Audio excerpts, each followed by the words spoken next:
بہت محتاط، بہت طریقے سے حقائق کتابوں کے اندر لکھے ہیں اور وہ ہمیں منتقل کر رہے ہیں۔ ان بچوں کو بتانا ہے زہرا کے ساتھ کیا ہوا، ان جوانوں کو بتانا ہے مولا علی کنویں میں منہ دے کر کیوں روتے تھے،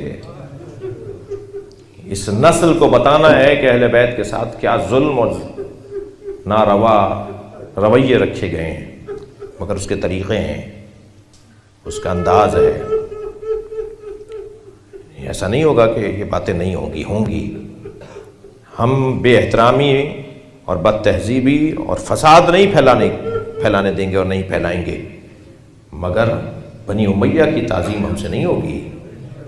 اور بنی امیہ میں بھی بہت روشن بات ہے کہ ہماری مراد کون ہے، ہم نہیں کریں گے تعظیم ان کی، اور جو ہماری مراد ہے وہ بہت روشن ہے کہ ہم کس کو کہہ رہے ہیں، ورنہ بنی امیہ میں کچھ اچھے لوگ بھی ہیں۔ ہماری مراد جو ہے وہ وہی ہے کہ ہم نہیں تعظیم کریں گے ان کی، جنہوں نے مولا علی کو 80 سال تک لعن کروائی علی پر۔ جی اگر کوئی خطیب لعن کرنے سے، مولا علی پہ لعنت کرنے سے رک جاتا تھا، بیچ میں سے اسے چھوڑ کر آگے بڑھ جاتا تھا، مجمع ٹوکتا تھا، علی پہ لعنت کیوں نہیں کی؟ جی یہ کیفیت تھی۔ حضرت عمر ابن عبدالعزیز جن کی تعریف میرے مولا امام جعفر صادق علیہ السلام نے کی ہے،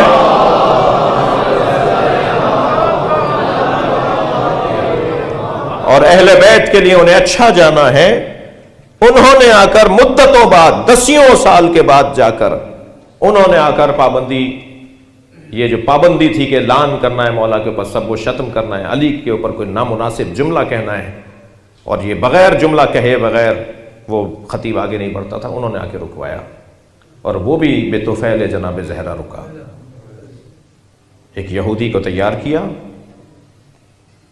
کہ تم فلاں دن دربار میں در آؤ گے، گھس آؤ گے، تمہیں سپاہی روکیں گے، تم چیخ چلانا، آوازیں لگانا، میں تمہیں بلا لوں گا، وہاں آ کر یہ باتیں کرنا۔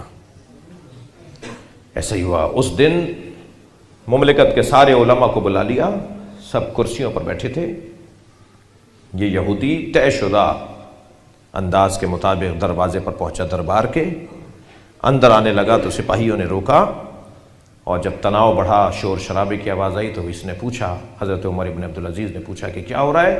کہا ایک یہودی ہے، وہ کہتا ہے مجھے حاکم سے، امیر سے بات کرنی ہے، اور وہ کہتا ہے مجھے ابھی بات کرنی ہے، ہم اسے روک رہے ہیں کہ اس وقت مہمان ہیں، اس وقت ملنے کا وقت نہیں ہے، مگر وہ کہتا ہے مجھے ابھی ملنا ہے۔ کہا آنے دو اس کو۔ وہ آ کے کھڑا ہوا دربار میں، کہا بولو کیا کہنا چاہتے ہو؟ کہا حضور جان کی امان ہو تو میں کچھ کہنا چاہتا ہوں۔ کہا امان ہے۔ کہا میں آپ کی بیٹی سے شادی کرنا چاہتا ہوں۔ ادھر سے تلوار کھینچی، ادھر سے آواز لگی، ادھر سے ایک کھڑا ہو گیا، بے ادب ہے، بدتمیز ہے، نکالو، دھکا دو۔ مسلمانوں کے خلیفہ سے ایک یہودی ہو کر بیٹی مانگ رہا ہے، مسلمانوں کا خلیفہ اپنی بیٹی ایک یہودی کو دے گا؟ تو جب شور مچنے لگا تو اس نے کہا آپ لوگ مجھے کیوں ایسا برا کہہ رہے ہیں؟ آپ مدتوں سے ایک شخص پہ لعنت کرتے ہیں، اسے نامناسب جملے کہتے ہیں، وہ نبی کی بیٹی کا شوہر ہے۔ جب آپ کے نبی نے ایسے کو بیٹی دے دی تھی جس پہ سارا عالم اسلام اسے برا کہتا ہے، تو پھر مجھے آپ بیٹی دینے میں کیوں پرہیز کر رہے ہیں؟ یہ سب طے شدہ تھا۔ جیسے ہی اس نے یہ کہا نا کہ جب آپ کے نبی کی بیٹی ایسے گھر میں جا سکتی ہے جس کو آپ پسند نہیں کرتے، تو پھر میرے لیے کیا مشکل ہے کہ مجھے بیٹی نہیں ملی مسلمانوں کے خلیفہ کی؟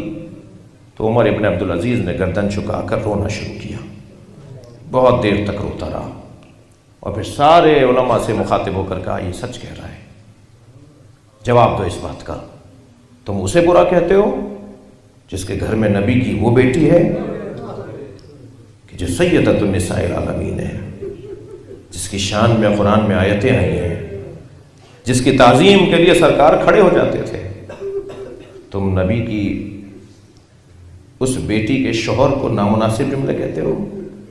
ساری گردنیں جھک گئیں۔ امیر ہم غلط کرتے ہیں۔ کیا غلط کرتے ہیں تو فتویٰ لکھو کہ ہم غلط کرتے ہیں۔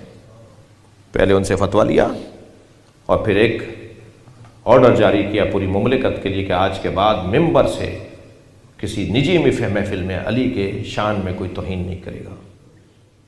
میں ایک جملہ کہہ کر مصائب پڑھوں۔